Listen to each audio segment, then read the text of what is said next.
వారమై ఉన్నాం. భయంకరమైన ఎండ వాతావరణ పరిస్థితుల్లో దేవుడు మనల్ని కాపాడుతూ వస్తున్నాడు, భద్రపరుస్తున్నాడు, సంరక్షిస్తున్నాడు. మరి ఈ దినం చాలామంది చూడాలని ఆశపడినా వారు ఈ దినం లేకపోయారు. అయితే మనం వారందరికంటే మంచివారం కాదు, కానీ ఆయన శాశ్వతమైన కృప, ఆయన దయాళత్వాన్ని మన పట్ల చూపడం ద్వారా సజీవులుగా ఉంచినాడు. నేటి దినాన్ని ఆయన ఆరాధించడానికై మనల్ని తీసుకుని వచ్చినాడు. కాబట్టి ఉదయకాలంలో ప్రతి ఒక్కరూ ఆయన మంచితనాన్ని ఎరిగిన వారమై ఆయన మన పట్ల చేసిన కార్యాలని బట్టి మనం ఆయన స్తుతించబద్ధులమై ఉన్నాం. కాబట్టి ఇంకా రెండో మాటలో అంటాడు, యెహోవా విమోచించిన వారు ఆ మాట పలుకుదురుగాక. విమోచించుట అనేది మన ఆత్మీయ జీవితంలో ఆరాధన చేయాలంటే మనం విమోచింపబడిన అనుభవం కావాలి. మనం విమోచించడం అంటే ఏంటి అని మీరు అనుకోవచ్చు. మనం పాపంలో జీవిస్తున్నాం, పాపంలో పుట్టాం, పాపంలో జీవిస్తున్నాం, పాపంలోనే మరణిస్తున్నాం. ఇటు మరణం దేవునికి ఏమాత్రం ఇష్టం లేదు. ఆయన మనల్ని మరి ఆ మరణం నుండి తప్పించాలని, నిత్య రాజ్యంలో వారసులుగా చేయడానికి, పరలోక రాజ్యంలో ఆయనతో కూడా సమానంగా కూర్చోడానికి ఆయన మనల్ని సిద్ధపరుస్తున్నాడు. అందుకనే ఆయన మనల్ని యెహోవా ఏమంటాడు, విమోచించిన వారు ఆ మాట పలుకుదురుగాక. తర్వాత ఇంకేమంటాడు, విరోధుల చేతిలో నుండి ఆయన విమోచించిన వారు. ఇక్కడ మనం చూస్తుంటే విరోధులు ఎవరు? ఇశ్రాయేల్ దినాల్లో మరి ఐగుప్తీయులు వారి వెట్టి పనులు చేస్తూ వచ్చారు. వారు ఎంతో బాధపడుతూ వచ్చారు. వారి యొక్క బాధను దేవుడు చూచాడట కదా. చూడండి, నిర్గమాకాండంలో మాట రాస్తున్నాడు. నిర్గమాకాండం 2వ అధ్యాయం, నిర్గమాకాండం 2వ అధ్యాయం. దయచేసి ఎవరైనా సహాయం చేయండి. నిర్గమాకాండం 2వ అధ్యాయం 24వ వచనం. ఇక్కడ 23 చదవండి. 23 చదవండి అమ్మా. మీదట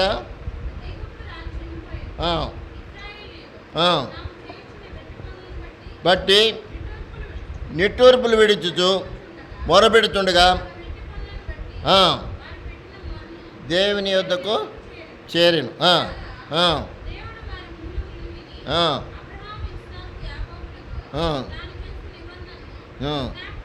చేసుకున్నాడు. తర్వాత చూచెను. అది అంతేత దేవునికి మొరపెడుతూ వచ్చారు ఇశ్రాయేలు. మరి ఐగుప్తులో కఠినమైన బానిసత్వంతో ఉన్నారు. ఎన్నో మరి ఆ ఫరో యొక్క ఆజ్ఞ ప్రకారంగా కొన్ని ఇటుకలు తయారు చేయాలి, మట్టి అన్నీ వారే సమకూర్చుకోవాలి. ఇటువంటి క్లిష్ట పరిస్థితుల్లో దేవుని దగ్గర మొరపెడుతూ వచ్చారు. యెహోవా విమోచించిన వారు. ఇక్కడ రాస్తున్నాడు, ఏమంటాడు అన్నమాట, విరోధుల చేతిలో నుండి విమోచించిన వారును ఆ మాట పలుకుదురుగాక. విరోధుల చేతిలో నుండి విడిపించిన వారు అయిన ఆ ఇశ్రాయేలీలు ఏం చేశారంట, దేవునికి మొరపెడుతూ దేవుని దగ్గర ఆ దేవునికి కృతజ్ఞతాస్తులు చెల్లిస్తున్నారు. యెహోవా దయాళుడు, ఆయన కృతజ్ఞతాస్తులు చెల్లించిన ఆయన కృప నిత్యముండును. విరోధుల చేతిలో నుండి ఆయన విమోచించిన వారును. తర్వాత మూడవది ఏమంటాడు, తూర్పు నుండి, పడమటి నుండి, ఉత్తరం నుండి, దక్షిణం నుండి. ఇక్కడ ఈ 4 దిక్కులు రాయడంలో గల అర్థం ఏంటంటే, మనం ఒక ప్రాంతానికి కాదు, సార్వత్రిక సంఘం ఈ ప్రపంచంలో ఉన్న 4 దిక్కుల నుండి దేవుని ఎరిగిన వారు, దేవుని ప్రజలైన వారు ఆరాధిస్తున్నారు. అది మనం గుర్తించవలసింది. అంటే తూర్పు నుండి, ఉత్తరం నుండి, దక్షిణం నుండి, అలాగే పడమటి నుండి, నానా దేశం నుండి ఈ దినాన్ని ప్రపంచం అంతా కూడా దేవుని ఆరాధిస్తున్నారు. కారణం ఆయన మనల్ని విమోచించిన విమోచనకర్త. అంచేత దేవుడు మనల్ని ప్రేమించి పాపంలో జీవిస్తున్నాం, పాపంలో జీవించి, పాపంలోనే పుట్టి, పాపంలోనే జీవించి, పాపంలోనే మరణిస్తున్న మన పట్ల ఆ దేవుని యొక్క దయాళత్వాన్ని చూపుతూ వచ్చినాడు. అందుకనే ప్రభువైన యేసుక్రీస్తుని శరీరధారిగా ఒక కన్య గర్భమందు శిశువుగా ఉద్భవించి ఆయన మరి 33 సంవత్సరాలు భూమి మీద శరీర రక్త మాంసం కలిగివాడై మరి ఆయన కల్వరిశిలలో తన ప్రాణం పెట్టినాడు. ఎందుకు?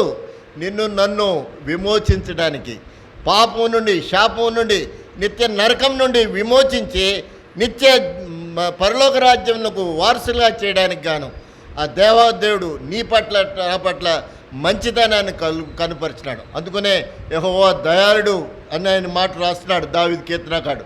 ఆయనకు కృతజ్ఞతాస్తులు చెల్లించాలి. ఆయన యొక్క మంచితనాన్ని గుర్తించినట్లయితే నిజంగా యేసుక్రీస్తు నీ కొరకు నా కొరకు ఆయన పాపంలో నిమిత్తమే మరణించాడని విశ్వసిస్తే, ఆయన మరి ఆ విధంగా కల్వరిశిలులో ఆయన చనిపోయి తిరిగి పాతిపెట్టబడి మూడవ దినాన్ని పునరుద్ధాన శక్తి కలిగిన వాడై ఉదయకాలంలో ఆయన ఆరాధిస్తున్నాం. ఆయన సజీవుడైన దేవుడిగా ఆరాధించడానికి వచ్చినాం.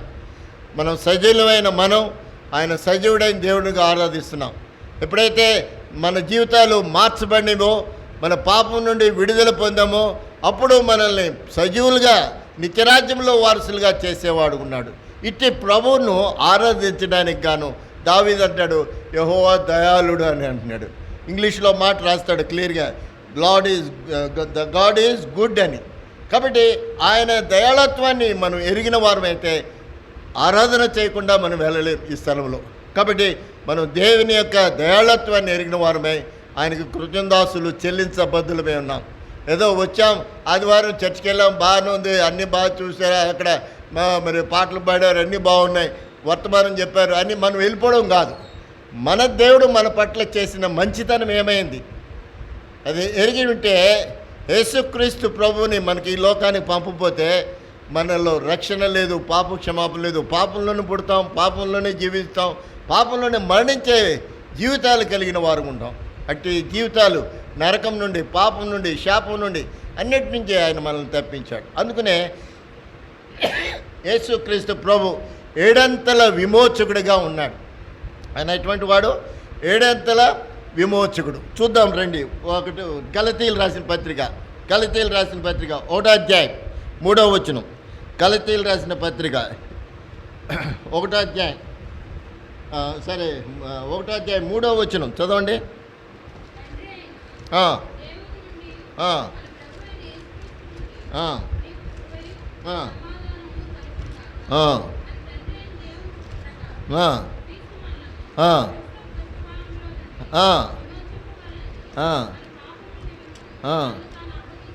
కాబట్టి ఆయన ఎటువంటి సమయంలో అంటే ప్రస్తుతపు దుష్టకాలం నుండి, ఆ పుట్నోట్లో రాస్తాడు, చదవండి అన్నమాట. పుట్నోట్లో కింద భాగం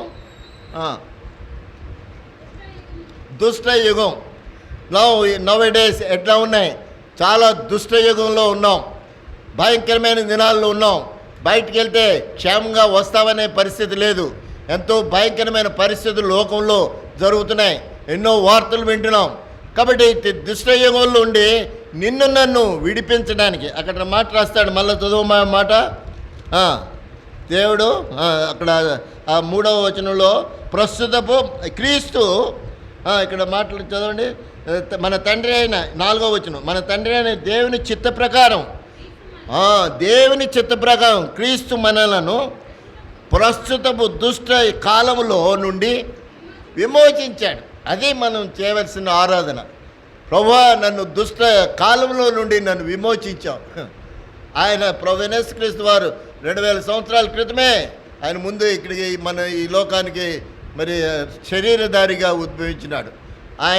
ఆయన రావడం ద్వారా ఆయన మన నిమిత్తమే ఈ రాబోయే దుష్ట యుగం నుండి, దుష్ట కాలం నుండి నిన్ను నన్ను విమోచించడానికి ఆయన ముందుగానే నీ కొరకు నా కొరకు ఆ కల్వరిశిలులో తను తాను అర్పించుకున్నాడు. అందుకనే మన పాపం నిమిత్తము దుష్టకాలం నుండి విమోచింపాలని మన పాపం నిమిత్తము తన్ను తాను అప్పగించుకున్నాను. ఆ మాట పూర్తి చదవలేదు. తన్ను తాను అప్పగించుకున్నాడు. ఎందుకు? దుష్ట యుగం నుండి నిన్ను తప్పించడానికి. ఇది మనం గుర్తించవలసిన మొదటి అంశమైనది. కాబట్టి ఏడంతల మరి ఆయన విమోచకుడిగా ఉండడానికి మొదటి కారణం ఏంటంటే దుష్ట యుగము నుండి మనల్ని విమోచించడానికి క్రీస్తు మన కొరకై మరి ఆ విధంగా పాపంలో ఆయన కల్వరిశిలులో తన రక్తాన్ని చెందించినాడు. పాపం నిమిత్తం తను తాను అప్పగించుకున్నాడు. ఎవరు ఆయన్ని చంపలేదు. ఆయన తను తాను మన నిమిత్తమే దుష్టయుగము నుండి విడిపించడానికే ఆ కల్వరిశిలులో బలి అయినాడు. రెండవదిగా చూద్దాం రండి. గలతీయులు రాసిన పత్రిక 3వ అధ్యాయం, గలతీయులు రాసిన పత్రిక 3వ అధ్యాయం 13వ వచనం. గలతీ 3:13. నచ్చినట్లు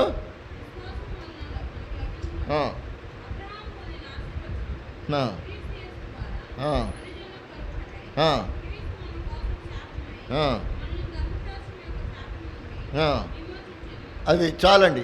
కాబట్టి ఇక్కడ క్రీస్తు మన కోసము శాపమై మనలను ధర్మశాస్త్రం యొక్క శాపం నుండి ఏం చేశాడట? విమోచించాడు. ఇది గుర్తించాలి కదా. ధర్మశాస్త్రం యొక్క శాపం ఎలా ఉండేది?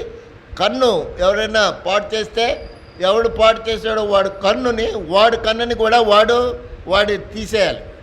ఒకళ్ళు చేయి నరికేస్తే వాడు చేయి కూడా నరికేయాలి. ధర్మశాస్త్రంకు కంటికి కన్ను, పంటికి పన్ను, అట్లా ధర్మశాస్త్రం కఠినంగా ఉండేది. ఇటు ధర్మశాస్త్రం యొక్క శాపం నుండి విడిపించడానికై ఆయన ఏం చేశాడు? చదవండి. క్రీస్తు మన కోసము శాపమై మనలను ధర్మశాస్త్రం యొక్క శాపం నుండి విమోచించాడు. అది మనకు వచ్చే శాపమును ఆయన వేసుకున్నాడు. ధర్మశాస్త్రం వలన వచ్చే శాపాన్ని ఎవరు వేసుకున్నారు? యేసు ప్రభు మన నిమిత్తమే ఆయన భరించినాడు. అందుకని ఆయన శాపగ్రాహి అయినాడు. అందుకనే కింద మాట రాస్తున్నాడు, మ్రాను మీద వేలాడిన ప్రతి వాడును శాపగ్రస్తుడని వ్రాయబడినది. కాబట్టి ఆయన శాపగ్రస్తుడైనాడు. ఎందుకు? నిన్ను నన్ను విమోచించడానికే, అట్టి శాపం నుండి విడుదల పొందడానికే ఆయన క్రీస్తు ప్రభు వారు ఆ యొక్క మ్రాను మీద వేలాడి తీయబడినాడు. శాపగ్రాహి అయినాడు. మనందరి శాపాన్ని ఆయన భరించినాడు. ఆయన రెండవ కారణం, ఆయన శాపగ్రాహి అయినాడు. మన నిమిత్తమై మనం పొందవలసిన శాపాన్ని, ఆ శిక్షను ఆయన భరించాడు. అందుకు మనం ఏం చేయాలంటే ఆయన కృతజ్ఞతాస్తుతులు చెల్లించాలి. ప్రభువా, నువ్వెంత మంచి దేవుడు అయ్యా, నేను పొందవలసిన శాపాన్ని మీరు భరించారు. ప్రభువా, నన్ను విడుదల చేశారు, విమోచించారు. అందును బట్టి నీకు కృతజ్ఞతాస్తుతులు చెల్లిస్తున్నానని ప్రతి ఒక్కరూ ఆ అనుభవంలో ఉన్నవారు ఆ విధంగా పలకవలసిన, ఆ విధంగా దేవుని ఆరాధించవలసిన వారమైనాం. కాబట్టి మూడవదిగా చదువుతాం రండి. కొలసీలు రాసిన పత్రిక. నాకు సమయం అరగంట ఇచ్చారు, వెంటనే మనం త్వరగా చూడాలి. 182 కొలసీలు రాసిన పత్రిక 1వ అధ్యాయం 13వ వచనం.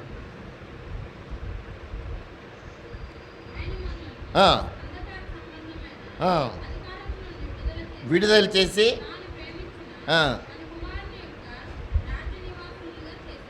కాబట్టి మూడవ యొక్క విమోచన కార్యం ఏంటంటే మనల్ని అంధకార సంబంధమైన అధికారం నుండి, అంధకార సంబంధమైన అధికారి ఎవరండి?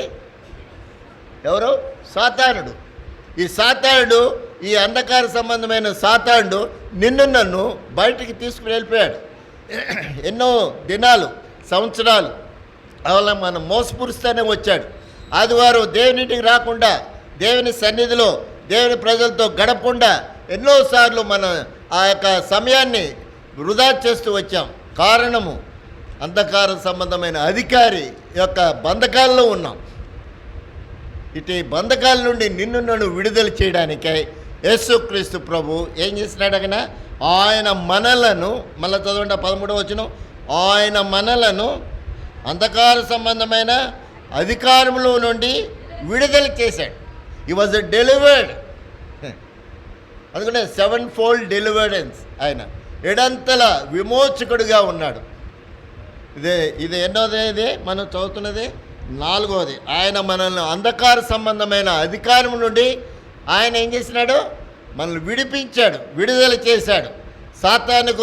సాతాను మనల్ని బంధించి తీసుకువెళ్ళిపోయేది. సినిమాలు కానీ, అక్కడికి ఇక్కడ కానీ, ఫ్రెండ్స్ దగ్గర చిట్ చాట్ కొట్టడానికి, మాట్లాడుకోవడానికి, పుట్టినే సమయం వృధా పరచడానికే మనం ఎంతో సమయాన్ని, సంవత్సరాలని, ఆ యొక్క దినాల్ని మనం వెచ్చిస్తూ వచ్చాం. దేవుడు మనల్ని అంధకార సంబంధమైన అధికారం నుండి విడిపించినాడు. He was delivered from that. అటు అంధకారమైన క్రియల నుండి, అంధకార సంబంధమైన అధికారం నుండి ఆయన విడుదల చేశాడు. అంచేత 4వది ఏంటంటే ఆయన మనల్ని అంధకార సంబంధమైన అధికారం నుండి విడిపించి ఆయనకి ఏం చేశాడట? మనల్ని విడుదల చేసి తాను ప్రేమించిన తన కుమారుని యొక్క రాజ్య నివాసులుగా చేశాడు. చూడండి, ఆయన తన కుమారుని యొక్క రాజ్య నివాసులుగా చేశాడు. కాబట్టి దేవుని ఇక్కడ కుమారుని యొక్క అనే మాట క్రింద రాస్తాడు. తన ప్రేమ కుమారుడు, ఆయన మిక్కిలి ప్రేమించిన కుమారుడు యేసుక్రీస్తు ప్రభువుని ఈ లోకానికి పంపించినాడు. దేవుని యొక్క ప్రేమను కలిగిన వాడుగా ఉన్నాడు. ఆయన మన నిమిత్తమే శరీరధారిగా ఈ లోకానికి వచ్చి అంధకార సంబంధమైన అధికారం నుండి నిన్ను నన్ను విడుదల చేయడానికి ఆ కల్వరి శిలువలో ఆయన ఆ విధంగా బలి అయిపోయినాడు. అందును బట్టి 4వదిగా అంధకార సంబంధమైన అధికారం నుండి నన్ను తప్పించావు నాయన. ఎన్నో సంవత్సరాలు, ఎన్నో ఆదివారాలు నేను నా యొక్క సొంత ప్రయోజనాలకై, సొంత లాభాని కొరకై అనేక సార్లు నేను నీ మందిరానికి రాకుండా, నేను సేవించకుండా, నీకు ఇవ్వాల్సిన ఘనత మహిమ ఇవ్వకుండా, నీ మంచితనాన్ని ఎరగకుండా తిరుగుతూ వచ్చాను. ఇటువంటి పరిస్థితుల్లో నన్ను మళ్ళా తీసుకువచ్చావు. యేసుక్రీస్తుని బట్టి విమోచించావు. అంధకార సంబంధమైన అధికారం నుండి విడుదల చేశావు.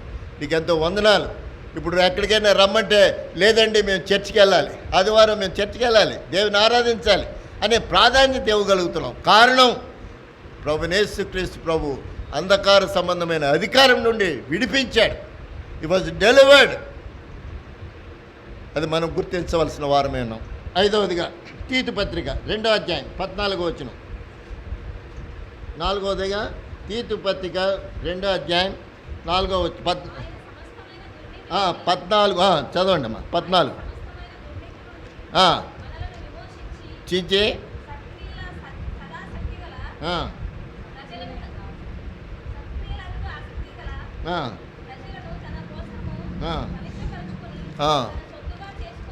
చేసుకొనుటకు అర్పించుకును. తన సొత్తుగా చేసుకొనుటకు తన్ను తానే అర్పించుకున్నాడు. ఎవరు ఆయన బలి చేయలేదు. ఎవరు ఆయన్ని మరి సిలువగా అప్పగించలేదు. తన్ను తానే బలియాగం చేయబడినాడు. తను తానే మన కొరకు అర్పించుకున్నాడు. ఇవి ప్రభువు చేసిన గొప్ప మంచి కార్యం ఏంటంటే మనల్ని ఆ యొక్క సమస్త దుర్నీతి నుండి మనను విమోచించాడు. ఈ లోకంలో దుర్నీతి నుండి విమోచించడానికి గాను దేవాదేవుడైన యేసుక్రీస్తు ప్రభు మన నిమిత్తమే ఆయన కల్వరి శిలువలో తను తాను అప్పగించుకున్నాడు. ఎందుకు? నిన్ను నన్ను సమస్త దుర్నీతి నుండి విడుదల చేయడానికి. అందుకనే మొదటి యోహాను పత్రిక 1 యోహాను మరి 1:9 1 యోహాను 1:9 చదవండి. మన పాపములు మనం ఒప్పుకొని ఎడల నమ్మదగిన వాడును నీతిమంతుడును గనుక ఆయన మన పాపములను క్షమించి ఈ దినమైన రక్షణ అనుభవం లేనివారు, పాప క్షమాపణ లేనివారు దేవుని దగ్గర విజ్ఞాపన చేస్తే ఆయన ఇప్పుడే వెంటనే నీ పాపాల నుండి విడుదల చేస్తాడు. ఏమంటున్నాడు? మన పాపములు మనం ఒప్పుకొని ఎడల ఆయన నమ్మదగిన దేవుడు. అంతకుమంతుడు కాదు. చదవండి. నమ్మదగిన వాడును నీతిమంతుడును గనుక ఆయన మన పాపాలని క్షమించాడు. పాపలను క్షమించడకు యేసుక్రీస్తు ప్రభు ఒక్కడికే అధికారం కలిగిన వాడు. ఈ లోకంలో చాలామంది కొంత సమయం వచ్చినప్పుడు, పరిస్థితులు వచ్చినప్పుడు క్షమించనులేండి, పర్వాలేదులేండి, వెళ్ళిపోండి అంటాం. కానీ వాళ్ళ జీవితంలో పూర్తి క్షమాపణ ఉండదు. వారు ఎప్పుడైనా తెప్పుతారు, పలానా టైంలో నువ్వు ఇలా చేసావు తెలుసా అని చెప్తారు కదా. కారణం ఏంటంటే మానవ యొక్క క్షమాపణ అది. దేవుడైతే ఒక్కసారి నువ్వు ఒప్పుకుంటే ఆయన నమ్మదగిన వాడును నీతిమంతుడును గనుక మా పాపం నుండి మన సమస్త దుర్నీతి నుండి మనలను పవిత్రులుగా చేస్తాడు. పాపం క్షమిస్తాడు, సమస్త దుర్నీతి నుండి మనల్ని పవిత్రులుగా చేస్తాడు. ఇది మనం గుర్తించాలి. కాబట్టి సమస్త దుర్నీతి నుండి మనల్ని మన విడుదల చేయడానికే ఆయన కల్వరి శిలువలో నీ నిమిత్తం నా నిమిత్తం ఆ దుర్నీతి నుండి, శాపం నుండి, పాపంను క్షమించి సమస్త దుర్నీతి నుండి నీతిమంతులుగా తీర్చడానికి గాను ఆ కల్వరి శిలువలో తన బలియాగం చేయబడినాడు. ఆయన రక్తం చెందించినాడు. ఎందుకు? ఆయన నిన్ను నన్ను సమస్త దుర్నీతి నుండి పవిత్రులుగా చేయడానికి. ఇది పవిత్రత పొందిన మనం పరిశుద్ధులుగా పిలువబడుతున్నాం. ఇది నేను పరిశుద్ధులు ఆరాధించే ఆరాధన. దేవునికి కృతజ్ఞతాస్తుతులు చెల్లిస్తానికి వచ్చాం. ఎందుకు? ఆయన మన పాపం క్షమించాడు, సమస్త దుర్నీతి నుండి మనల్ని పవిత్రులుగా చేశాడు. ఆ పవిత్రత కలిగిన వారంగా ఉదయకాలమున ఆయనకు కృతజ్ఞతాస్తుతులు చెల్లించాలి. దావీదు అంటాడు, యెహోవా దయాళుడు, ఆయనకు కృతజ్ఞతాస్తుతులు చెల్లించడు, ఆయన కృప నిత్యముండును. కాబట్టి మనం ఎప్పుడైతే ఆ విధంగా దేవుని ఆరాధిస్తామో దేవుని యొక్క మంచితనాన్ని ఎరిగిన వారమై కృతజ్ఞతాస్తులు చెల్లించడం ద్వారా మరి ఆయనకు మహిమ కలిగేదిగా ఉంటుంది. మన యొక్క ఆరాధన అంగీకరించడానికే మన మధ్యకు వచ్చి ఉన్నారు. ఈ మాటలను బట్టి మనం గ్రహిస్తాం. 4వదిగా అయిపోయింది. 5వది ఒకటి చదువుతాం. 1 పేతురు 5వ విమోచన కార్యం. 5వ విమోచన కార్యం 1 పేతురు 1 అధ్యాయం 18, 19. 1 పేతురు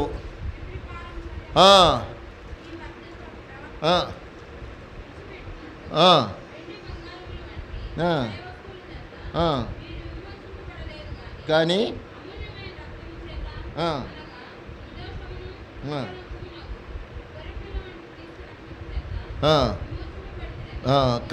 మీరు ఎరుగుతుంది. కాబట్టి అమూల్యమైన రక్తం చేత అంటే ఇక్కడ ఏమంటాడు? పితృపారంపర్యమైన మీ వ్యర్థ ప్రవర్తనను విడిచిపెట్టినట్లుగా ఏమంటాడు? వెండి బంగారముల చేత వెండి బంగారములు క్షయభక్తుల చేత విమోచింపబడలేదు కానీ అనగా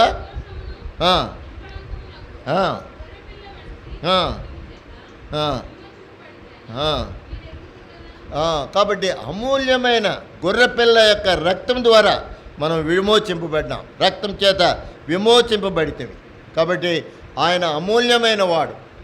ఎవరైతే ఈ విమోచన కార్యం మనలో జరిగిందో వారిని అమూల్యమైన వారుగా తీర్చున్నాడు. అమూల్యమైన గొర్రెపిల్ల యొక్క రక్తం, అమూల్యము అయిన రక్తం చేత అనగా నిర్దోషమును నిష్కలంకమునకు గొర్రెపిల్ల వంటి క్రీస్తు రక్తం చేత విమోచింపబడితే. వీళ్ళు చాలామంది వాళ్ళ పాపాల నిమిత్తమే కోడెల్ని అప్పగిస్తారు. ఈ విగ్రహాలు ఆ కోడెల్ని అప్పగించడం ద్వారా దాన్ని బలి చేస్తే విమోచన వస్తుంది అనుకుంటారు. అంటే ఎన్ని గొర్రెలు ఎన్ని కోడెలు ఆ విధంగా వధించినప్పటికీ నీలో ఉన్న పాపను పరిహరింపబడలేవు. ఆయన అమూల్యమైన రక్తం, యేసుక్రీస్తు రక్తం, అమూల్యమైన రక్తం చేత అనగా నిర్దోషమును నిష్కలంకమునకు గొర్రెపిల్ల వంటి క్రీస్తు రక్తం చేత విడుదల చేయాలి. అదే ఆయన రక్తంలోనే విమోచన, ఆయనలోనే మనకి రక్షణ దొరికేదిగా ఉంటుంది. కాబట్టి చాలామంది గృహ దేవతలని పూజిస్తూ ఉంటారు. వాళ్ళు పితరులు ఎప్పుడో చనిపోయి వెళ్ళిపోయారు. అంతా వాళ్ళు పితరులు ప్రారంభించిన ఆ దేవతల్ని ఇంకా మొక్కుతూనే ఉంటారు.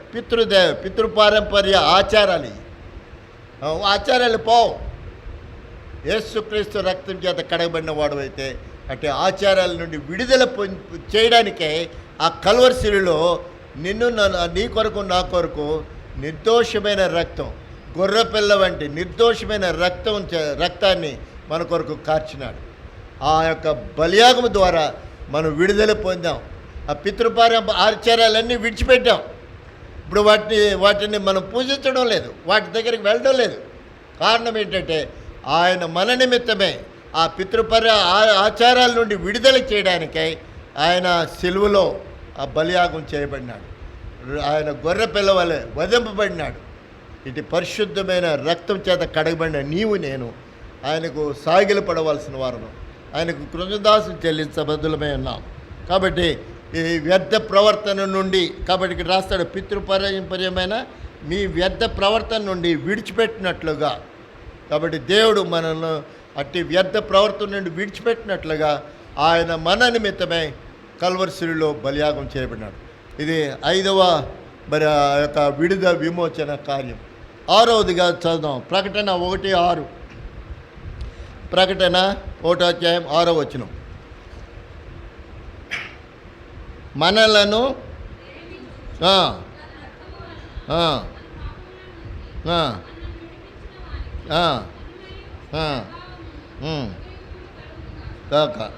ఆమేన్. కాబట్టి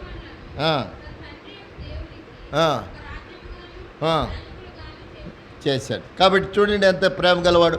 మనల్ని ప్రేమించుచు అని రాస్తున్నాడు. ఆయన మనల్ని ప్రేమించుచు ఏం చేశాడు చదవండి.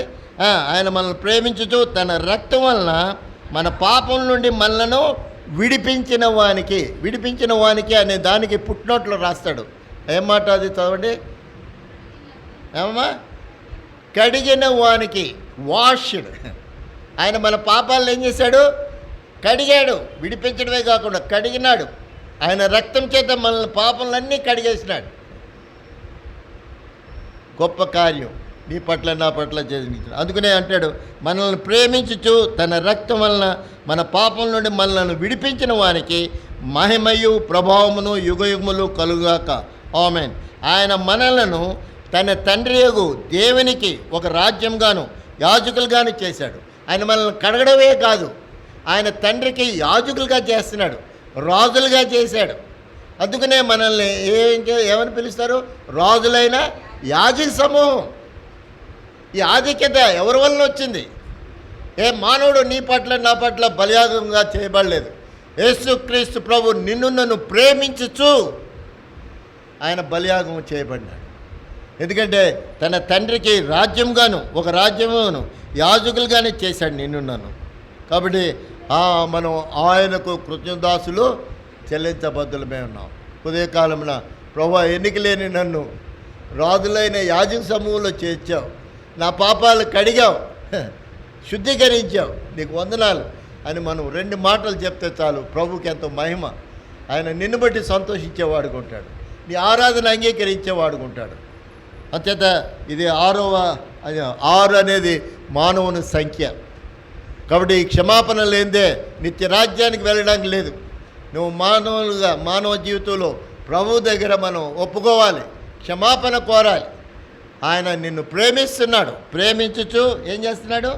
మనల్ని ప్రేమించు తన రక్తం వలన మన పాపములను నుండి విడిపించి ఆయన మనలను తన తండ్రి యొక్క దేవునికి రాజ్యంగాను యాజకులుగాను చేశాడు.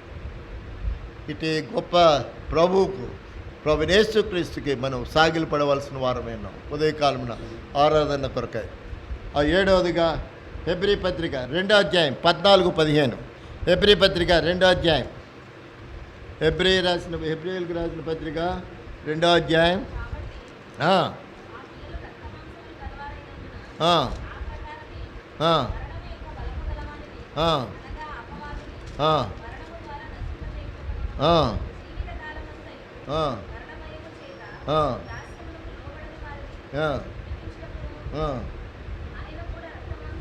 పాలువాడాను. కాబట్టి ఏం చేశాడు చూడండి ఇక్కడ. కాబట్టి ఆ పిల్లలు రక్తమాంసములు గలవారైనందున ఆ ప్రకారమే మరణం యొక్క బలము గలవానిని అనగా అపవాదిని మరణము ద్వారా నశింపచేయుటకును జీవితకాలమంతయు మరణ భయం చేత దాస్యమును లోబడిన వారిని విడిపించుటకును ఆయన కూడా రక్తమాంసంలో పాలువాడాడు. కాబట్టి మరణం మీద విజయం పొందాడు ఆయన. సాతాను ఆ యొక్క మరణ బలము చేత అనగా ఇక్కడ రాస్తాడు మనం గలవగావని అనగా అపవాదిని అనే కింద రాస్తాడు. ఆ కింద పుట్టినోట్లో సాతానుడు. ఈ మరణం సాతానుడు నిన్ను నన్ను వెంబడిస్తుంది. ఈ శరీర మరణం తథ్యం, ఆత్మీయ మరణం నుండి విడుదల చేశాడు. ఈ శరీరం మరణించదాన్ని అనుకోవడానికి లేదు. ఒక దినాన్ని ఈ శరీరాన్ని విడిచిపెడతాం. మరణం అందరికీ వస్తుంది. కానీ ఆత్మీయ మరణం నుండి విడుదల చేశాడు. ఇది మానవుడు ఎవడు గుర్తించలేరు. ఆత్మీయ మరణం నుండి విడుదల చేయడానికై ఆయన ఏం చేశాడట? శరీర రక్తమాంసం గలవాడాయి. ఆయన కూడా కల్వరిశిలో మరి అట్లాగా దేవుని దగ్గరికి వెళ్ళిపోలేదు, ఆరోహణం వల్ల అద్భుతంగా వెళ్ళిపోవడం లేదు. ఆయన కూడా శరీరంగా ఆయన కల్వరిశిలో ఆయన శిలువలో మరణించి సమాధి చేయబడి 3వ దినాన్ని లేపబడినాడు. ఇది గొప్ప విజయోత్సవమైన దినం. అందుకనే ప్రభు దినం ఆదివారం ఎందుకు మనం ఆరాధిస్తున్నాం అంటే పునరుద్ధానమైన దినం. పునరుద్ధానుడైన యేసుక్రీస్తు ప్రభు మరణం యొక్క బలము చేత అటువంటి సాతానును అపవాదిని ఆ పాతాళ లోకానికి ఆయన త్రొక్కవేసినాడు. ఆయన జయించినాడు, అపవాదిని కూడా జయించినాడు. అచ్చతే యేసుక్రీస్తుని నమ్ముకున్న మనం కూడా మరణించిన తిరిగి లేపబడతామనే నిరీక్షణ మనం కలిగి ఉన్నాం. అందుకనే మనం కనిపెడుతున్నాం, ఆయన రాకడ కొరకు కనిపెడుతున్నాం. ఎందుకు? మన పరిశుద్ధులుగా ఉండడానికే బల్ల కూడా మనం పరిశుద్ధపరచబడడానికి, నిత్యము కడగబడడానికి దేవుని దగ్గర ఒప్పుకోవాలి. మనం ఈ వారంలో ఎక్కడ తప్పిదాలు చేసినప్పుడు ఒప్పుకొని క్షమాపణ పొంది ఆ పరిశుద్ధమైన బలలో పాలు పొందడం ద్వారా నిత్యరాజ్యమునకు వారసులుగా చేయబడతాం, పరిశుద్ధపరచబడతాం, పవిత్రపరచబడతాం. అంచేత ఒకవేళ ఈ దేవుని ఎరిగి ఉండి ఈ లోకంలో మరణిస్తే ఈ శరీరం విడిచిపెడితే ఆత్మ దేవుని దగ్గరికి వెళ్ళిపోతుంది. ఆయన పరలోక రాజ్యమునకు వారసులుగా చేయబడతాం. అంచేత ఈ మరణము అనేది చాలా బలమైనది కదా, అది అపవాది. ఈ బలము గల అపవాదికి రాస్తున్నాడు, బలము గల వాణిని. ఇక్కడ ఏమంటాడు చదవండి, ఆ పిల్లలు కూడా రక్తమాంసులు గలవారైనందున ఆ ప్రకారమే మరణము యొక్క బలము గల వాణిని అనగా అపవాదిని మరణం ద్వారా నశింప చేయుటకును జీవితకాలం అంతయు మరణ భయం చేత దాస్యమునకు లోబడిన వారిని విడిపించుటకును ఆయన కూడా రక్తమాంసంలో పాల్గొన్నాడు. ఆయన కూడా సమాధి చేయబడినాడు. సృష్టికర్త, సర్వాధికారి, భూమి మీదను పరలోకమందును అధికారం కలిగిన మన యేసు ప్రభు కూడా ఆయన ముందుగానే ఆ మరణం యొక్క బలము నుండి విడుదల విడిపించడానికై, నిన్ను నన్ను విడిపించడానికై, పునరుద్ధాన శక్తి కలిగి ఉండడానికై ఆయన కూడా మరణించి సమాధి చేయబడినాడు. చాలామంది బాబాలు నేను చిన్నప్పటి నుంచి చూసిన మహర్ బాబాలు అని పూజించేవారు, ఫోటోలు పెట్టి. బాబా చనిపోయాడు, మళ్ళీ లేచాడు, యేసు ప్రభులా లేచాడు అన్నారు. ఇప్పటికి ఇంకా లెగలేదు. ఎక్కడ ఏ వ్యక్తి మరణించిన వ్యక్తి లేపబడలేదు. యేసుక్రీస్తు ప్రభు ఒక్కడే పునరుద్ధాన శక్తి కలిగిన వాడు ఉన్నాడు. ఈ సత్యాన్ని ఎరిగిన వాడుగా ఉంటే ఆయన ఏడంతల కార్యం చేసినాడు. కాబట్టి మనం ఆ విధమైన 7 మాటలు వల్లించకపోయినా ప్రభు మన పట్ల చేసిన కార్యాన్ని కొద్ది మాటలతో ప్రభుని ఆరాధిస్తాం. అందుకనే మళ్ళీ ఒకసారి చదువుతారండి. 107 దావీదు కీర్తన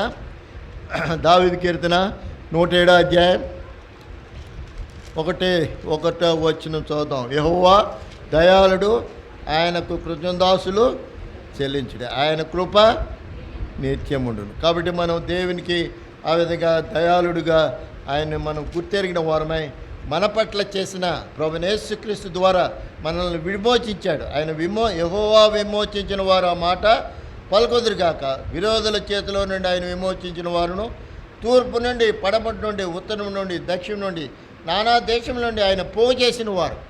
ఎవరు ఏ మనుషుడు పోగు చేయలేదు, నిన్ను నన్ను ఆయన పోగు చేసుకుని వచ్చాడు. నిన్ను నన్ను వెతికి రక్షించినాడు.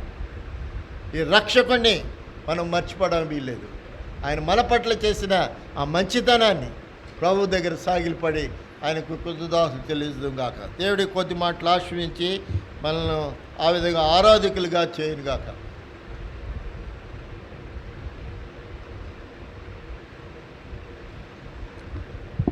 మనం లేచి నిలబడి ఒక చిన్న పాట పాడుకుంటాం.